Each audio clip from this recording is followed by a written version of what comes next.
Cutie, tumawag ka na at manghiram ng pera. Huwag mong sayangin ang oras ko.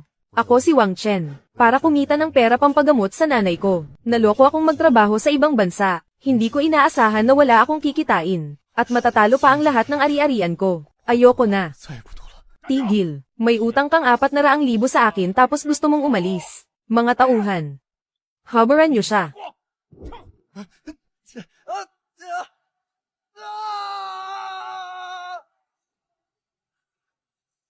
Teka lang. Maganda ang jading ito. Kung hindi, hindi pwede. Ito ay pamana ng pamilya namin.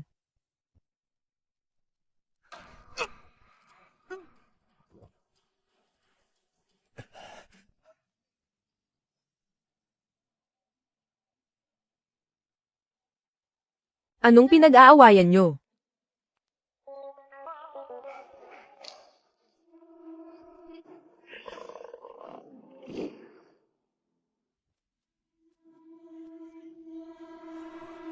Nagkaroon ako ng kakayahang makakita sa loob ng mga bagay. Anong pinag-aawayan nyo? Miss Meow Meow, ang taong ito ay may utang na 400,000 sa kumpanya natin. Gusto pa niyang tumakas. Kung gayon, ilabas niyo siya at gawing bik. Bik. Ito ay sa loob ng parke, pangkalahatang tawag sa mga hayop na wala ng halaga. Ibig sabihin, kailangang tratuhin ang mga tao na parang baboy. Habang buhay pa, kikikilan ng pamilya niya. Kapag patay na, kakatayin at ibebenta ang mga parte. Hindi. Hindi ako pwedeng maging bik.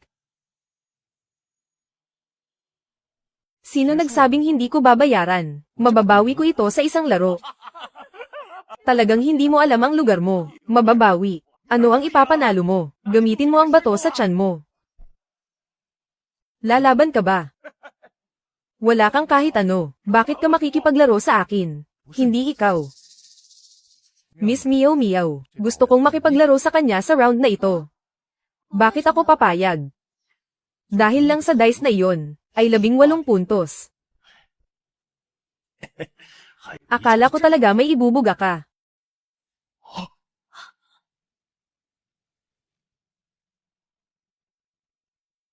Totoo nga.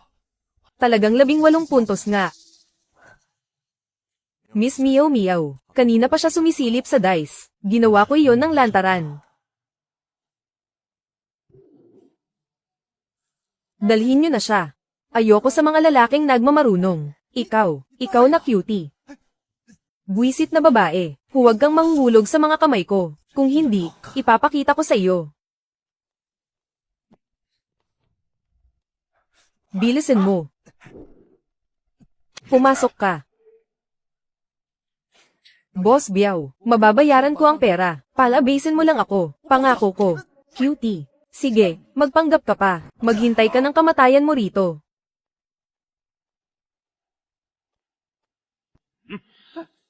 Bata, pagpasok mo rito bilang bik, gusto mo pang lumabas. Pumila ka na ng maaga sa susunod mong buhay. Maging tahimik kayong lahat, huwag kayong lilinga-linga. Narinig ko na mamaya, may mga boss mula sa ibang parke na pupunta para pumili ng tao. Hindi ko alam kung ilan sa mga bik na ito ang mabebenta. Kung hindi mabenta, kakatayin na lang. Hindi pwede. Mayroon na akong espesyal na kakayahan ngayon. Maraming pagkakataon para kumita ng pera. Hindi ako pwedeng mamatay rito. Kailangan kong gumawa ng paraan para makaalis dito agad.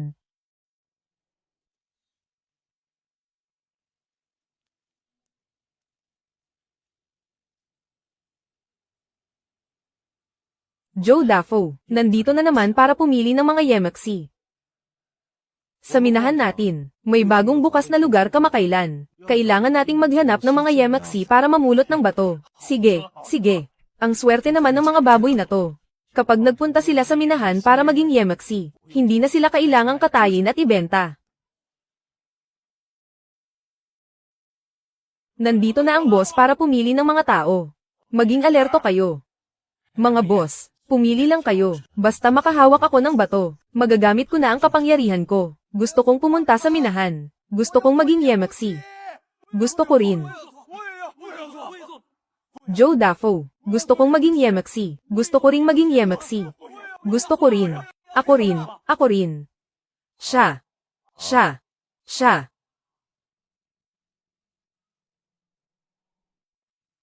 Joe Dafoe, piliin niyo ako, piliin niyo ako.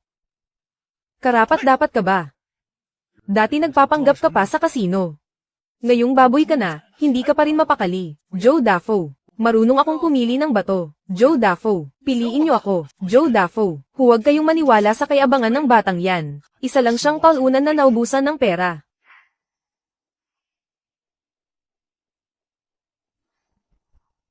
Hindi ako nagsisinungaling. Ang batong nasa bulsa nyo. Mukhang maganda ang kulay berde, pero sa totoo lang, puro bulak sa loob. Ito siguro ang bato mula sa bagong minahan, no? Paano mo nalaman? Ang lakas ng loob mong magsalita ng ganyan. Joe Dafoe, masyadong tusaw ang batang yan. Dati sa kumpanya, nandaya siya sa pamamagitan ng pagsilip sa dice. Joe Dafoe, ang pangatlong butil ng rosaryo nyo ay may lamat sa loob. Kahit yan nakikita ko. Mas lalo na ang mga bato. Ilabas nyo. Ang batang yan. Gusto kong makita. Kung may ibubuga nga siya.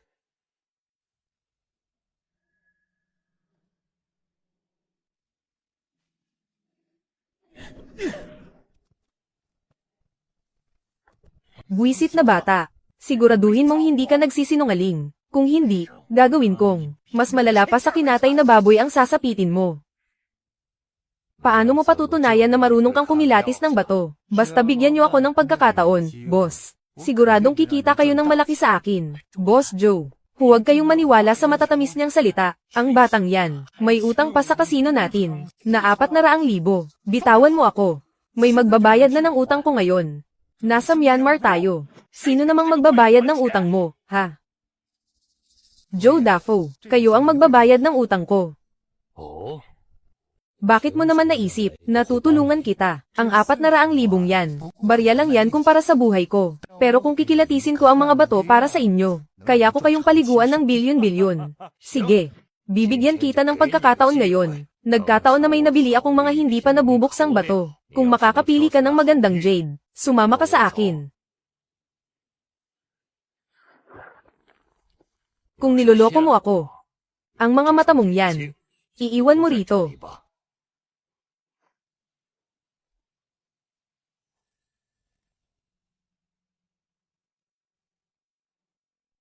Boss, naniniwala ba talaga kayong marunong tumingin ng bato ang batang to? Kung susubukan akong lokohin ng batang to, bukod sa mga mata niya, buhay niya rin ang may iwan. Ang mga batong ito, nasuri ko na. Nakuha na ang mga magaganda. Patay ka na ngayon. Nagtapon na tayo ng napakaraming bato. Sa tingin ko, hindi mo talaga alam kung alin ang maganda. Ito na yun. Top grade Imperial Green. Mahigit 10 taon na akong nagsusuri ng bato. Sa mga auction lang, ako nakakita ng Imperial Green. At hindi pa ako nakakahiwa ng ganoong rowstone. Isang mayabang na baboy na tulad mo. Pumulot lang ng basura. Lakas loob ng sabihing Imperial Green yan. Boss Joe, nagpapaliban lang ng oras ang batang to. Huwag na tayong magsalita ng walang kwenta. Ilabas na yan. Tad Terran at iPac-in sa aso. Hindi nagkakamali ang X-ray vision ko. Ang lakas ng berdeng ilaw. Ang kulay ay malalim at puro. Hindi lang ito Imperial Green. Maaaring top tier water type din ito. Hiwain mo sa linyang ito. Kung nagsasalita ba siya ng kalokohan, malalaman natin kapag hiniwa na. Ipasok ang stone cutter.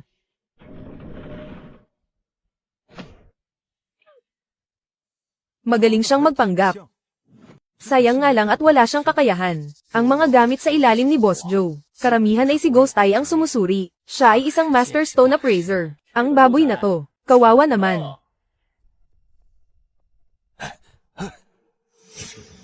Boss, Pam Alia. Paano nangyari yun? Anong top grade Imperial Green? Sa tingin ko isa kang top grade na tanga.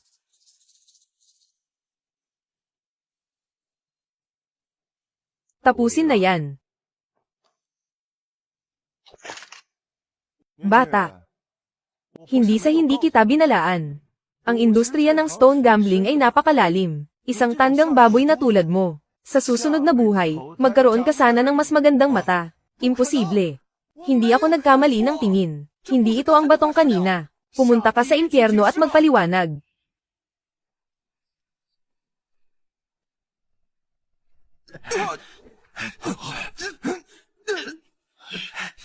Boss, ang napili ko kanina ay ito, si Ghost Eye. Itinago niya ito. Gusto mo bang mamatay? Muntik na yun. Mabuti na lang sa kritikal na sandali. Narinig ko ang trajectory ng bala. Ghost Eye. Lakas loob mong nakawin ang gamit ko, boss. Ang batong ito ay hindi talaga Imperial Green. Sigurado akong hindi ako nagkamali ng tingin. Gusto ko lang sana, ng palihim, kumuha ng ilang murang bato, para kumita ng kaunting pera, pandagdag sa gastusin sa bahay, kahit gaano pa kalaki ang lakas ng loob ko. Hindi ko rin matapang na nakawin ng Imperial Green. Natatakot ka lang na baka makakuha talaga ako ng Imperial Green, at mawala ang posisyon mo, di ba, boss? Kung hindi kayo naniniwala, bubuksan natin ang bato ngayon din. Kung talagang nagtago siya ng bato, paano malalaman ng baboy na ito?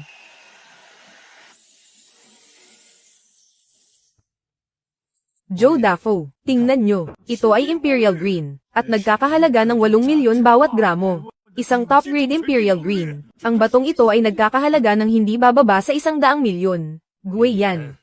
Ninakawan mo ako ng 100 milyon. Nagkamali ako, Joe Dafoe. Nabulag lang ako sandali. Patawarin niyo ako ngayon.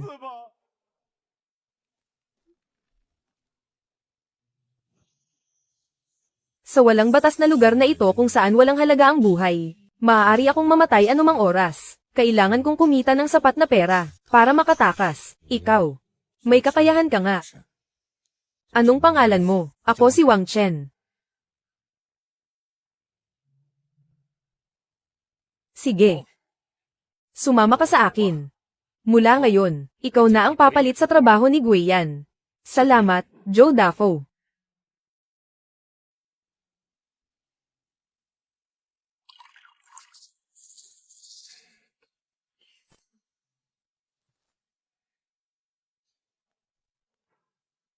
Salamat.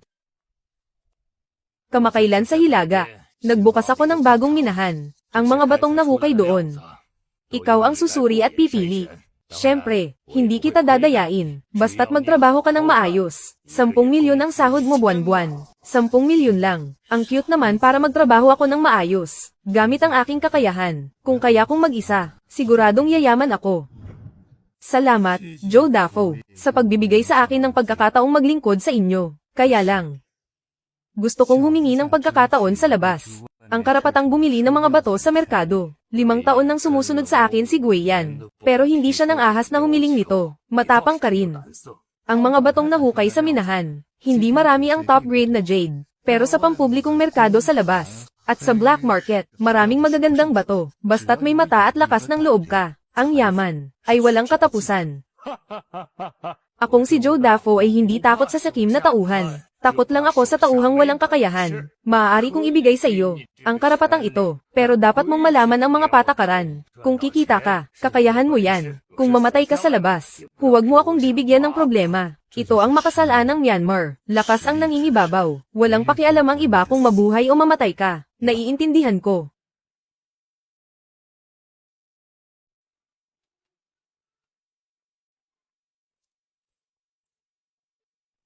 Kailangan ng puhunan para bumili ng bato. Pero wala akong pera ngayon. Hindi naman pwedeng wala akong puhunan, di ba? Ang mga batong jade na ito, hindi na ba kailangan? Iyon ay mga tira mula sa makina. Mga basurang bato, mayroon ding galing sa minahan, na hinusgahan ni Guiyan. Bilang mga basurang bato, naghahanda na silang gamitin ito sa paggawa ng kalsada. Kahit walang top grade na batong jade, mayroon ding ilang magaganda, tamang-tama para sa panimulang pondo.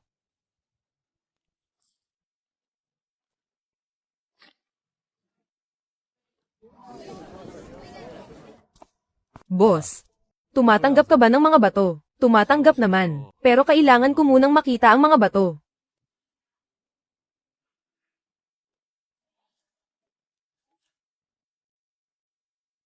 Bata, naligaw ka yata ng lugar. Pumunta ka ba rito para pagtripan ako? Ang ganitong klaseng bato, sa labas, kumaliwa ka, may junk shop doon. Tinitimbang nila yan. Huwag mong sayangin ang oras ko sa negosyo, boss. May kasabihan sa industriya natin. Kahit Diyos, hirap husgahan ng jade. Hindi mo man lang tiningnan. Paano mo nalamang basura ito? Itong itim na buhangin. Matigas ang balat. Kahit mukhang uling. Buhay ang mga pine flower sa ibabaw. Ito ay parang karayom na kulay. Ibig sabihin, pumasok ang kulay. Hindi ko napansin yun bata. Ang bata mo pa, pero ang talas ng mata mo. Pero dahil, sabi mo boss, basura ito, hahanap na lang ako ng iba na bibili. Bata, teka lang, bibilhin ko. Mapag-uusapan ng presyo. Isang pirasong malagkit na bulaklak, isang pirasong asul na tubig. Ito, kahit hindi maganda ang kalidad, pero ang kulay ay matingkad na berde, pwede na rin. Walang X-ray vision ang boss na ito. Pero kaya niyang husgahan ang kalidad ng bato. Medyo tumpak, may kakayahan siya. Hindi ko lang alam kung paano siya makipagnegosyo. Kung tapat ba siya o hindi. Bata, itong 4 na bato mo, magkano ang gusto mo? 50,000. 500,000. Gusto ko ng 5 milyon. Tataasan ko muna ang presyo. Tapos makikipagtawaran ako sa boss. Dahan-daang ibababa. Sa ganitong paraan, mas madali niyang matatanggap ang presyong inaalok ko. Para lang sa 4 na batong ito. Ang laki ng hinihingi mo. 5 milyon agad. Bakit hindi ka na lang mang-hold up? Hanggang 500,000 lang ang kaya ko. Ayon sa presyo sa merkado, ang pinakamababa ay 500,000. Medyo tapat naman ang boss na ito. Pero, hindi pa ito sapat para sa akin. 2 milyon. 600,000. Hindi na talaga pwedeng dagdagan. 1,500,000. Boss, kung bibilhin mo, bilhin mo. Kung hindi, hahanap ako ng iba. Ako, 700,000 para sayo. Kung dadagdagan pa, wala na akong kikitain. Huwag naman, bata, 800,000, pwede na ba? Medyo pasok na rin. Sa inaasahan ko, sige, 800,000. Sige, deal na sa 800,000. Bata, mukhang may ibubuga ka Bukas lang lagi ang shop ko. Sa susunod na may magandang bato ka, hanapin mo ulit ako Walang problema. Heto ang 800,000. Bilangin mo kung tama. Salamat, boss. Easy money. Kumita agad ng 800,000. Ang sarap naman ito. Isang hakbang na lang. Maging pinakamayaman na sa Southeast Asia. Kanina lang, dahil mukhang dugyot ang suot ko. Kaya masama ang trato sa akin ng boss. Ngayong iba na ang status ko. Hindi na tulad ng dati. Panahon na rin para ayusin ang sarili ko.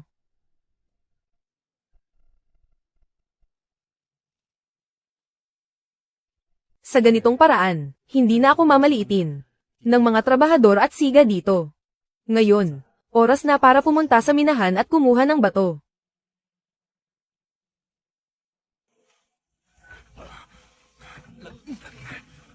Ito pala ang news sa Myanmar. Kung noon, hindi ko napalitan si Guiyan. Baka ganito rin ang buhay ko. Namumulot ng tira-tira, at nagbebenta ng bato. Mukhang, kailangan ko pang magsipag, para kumita ng mas malaki. Boss, ang forma natin bibili ng bato. Ako ang bagong negosyante ng Jade. Mula ngayon, kung may maganda kayong bato, pwede nyo ibenta sa akin. Syempre may magandang bato. Bagong hukay lang ngayon. Hindi ko lang alam kung magkano ang kaya mong ibigay, boss. Huwag kayong mag-alala kung magkano ang halaga. Hindi ako magkukulang kahit isang kasing. Ibig sabihin, hindi mo kaya ang mataas na presyo. Sa mundo ng sugal bato, hindi pwedeng barat. Kung takot kang maglabas ng pera, paano ka makakakuha ng magandang bato? Ang mga trabahador na to, marunong din manggilates ng tao Halatang gusto akong pilitin na magtaas ng presyo. Anong magandang bato meron kayo? Ilabas nyo muna para makita ko. Kung seryoso ka, may isa ako rito. Hindi ko lang alam kung marunong ka. Kumilatis, boss. Tingnan mo tong hiwa. Ang ganda ng kulay. Matanda na ang bato. Ice type man lang to. Hindi naman to raw jade. Halatang, pinagtagpi-tagping peke to. Nilagyan lang ng isang layer ng jade sa labas. Tapos sinadyang hiwain para makita ko. Umaasa silang, masisilaw ako at maloloko. Dahil unang beses mo, bumili, boss. Hindi ko natataasan. Deal na sa 500,000. Kung anong kalidad nitong bato, alam nyo sa sarili nyo. Pero kaka-rating ko lang ngayon. Sa susunod, kailangan ko pa rin ng tulong ninyo. Maraming salamat sa tulong. 10,000. Kung ibebenta mo, ibenta mo. Kung hindi, maghanap ka ng iba. Boss, alam mo ang kalakaran. Matalino ka. Kung gusto mong kunin ang batong ito, binibigyan mo rin kami ng mukha. May magagandang gamit ang mga kapatid ko. Siguradong ibebenta namin sa iyo ng una. Tingnan mo yung sa akin. Maganda ang batong ito. Isa-isa lang, ha? Boss, maganda ang batong ito. Isa-isa lang, ha?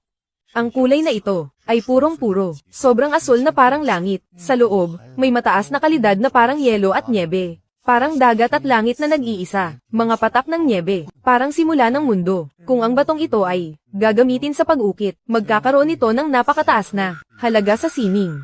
Magkano itong sayo? Maraming boss na ang pumunta rito dati. Pero walang nagkagusto sa batong ito. May nag-alok ng 5,000. Pero hindi ko pa rin ibinebenta. Naniniwala ako na may boss na makakakilala sa halaga nito. Boss, hindi maganda yung sa kanya. Kung bibilhin mo yung bato niya, siguradong lugi ka. Tingnan mo yung sa akin. Bago pa lang ang batang yan sa industriya. Ilang araw pa lang. Walang karanasan. Kukunin ko na ito. Bibigyan kita ng 10,000. Salamat, boss. 10,000 para makabili ng ganitong kalidad na bato. Talagang panalo ako rito. Sa lugar na ito sa Myanmar. May dalang pera at bato. Hindi pa rin ligtas. Lalo na ngayon na. Wala pa akong sariling tauhan. Paano kung makasalubong ko ang mga siga rito? Ang malas naman ng bibig ko. Bata. Teritoryo ko ito. Kumuha ka ng mga lokal na produkto. Hindi ba dapat magbayad ka ng buwis? Ang malas naman ng bibig ko. Kung ano ang sinabi, yun ang nangyari. Bata, teritoryo ko ito. Kumuha ka ng mga lokal na produkto. Hindi ba dapat magbayad ka ng buwis? Mukhang marami kang nakuha na magagandang bagay. Mayaman ka rin siguro, no? Anong gusto ninyo? Simple lang. Ang bato, at ang pera, iwan mo. Tapos pwede ka nang umalis. Paano kung sabihin kung hindi? Kung ganoon, ngayon na. Pumunta ka na sa impyerno.